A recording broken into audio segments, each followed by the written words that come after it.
আসসালামু আলাইকুম guys, welcome to my new YouTube channel. তো আজকে আমি আঁকতে যাচ্ছি floating island with acrylic Paints. তো যেহেতু আমি অ্যাক্রিলিকে আঁকছি তাই সবার প্রথমে ব্যাকগ্রাউন্ডটা করে নেব। আমি অ্যাক্রিলিকে সবার আগে দূরের জিনিসগুলো আঁকতে হয়, এরপর কাছের জিনিসগুলো। তো আমি এটা একটু মুনলাইট সিন করতে চাচ্ছি, এজন্য আমি একটু ডার্ক ব্লু আর ব্ল্যাক কালারের রেখেছি ব্যাকগ্রাউন্ডটা। তো এরপর আমি স্কাইটাকে আরেকটু আকর্ষণীয় করার জন্য পিঙ্ক কালার দিয়ে একটু মেঘ দিয়ে দিচ্ছি।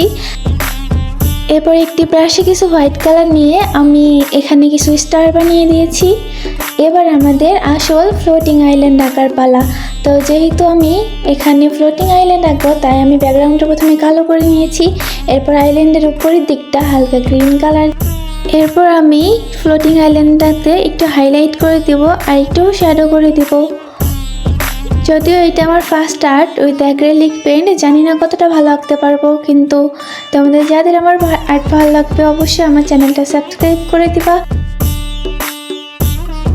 তো এরপর আমি আইল্যান্ডের উপর ছোট ছোট দুইটা ঘর এঁকে দিব। যদিও ঘর দুটাতে বেশি ডিটেল করিনি, খুব সাধারণভাবে রেখেছি। আর পিছনে একটু গাছপালা দিয়ে ব্যাকগ্রাউন্ডটা করে দিয়েছি। আর এবার আমি একটু ঝর্ণা টাইপে দিয়ে দিয়েছি।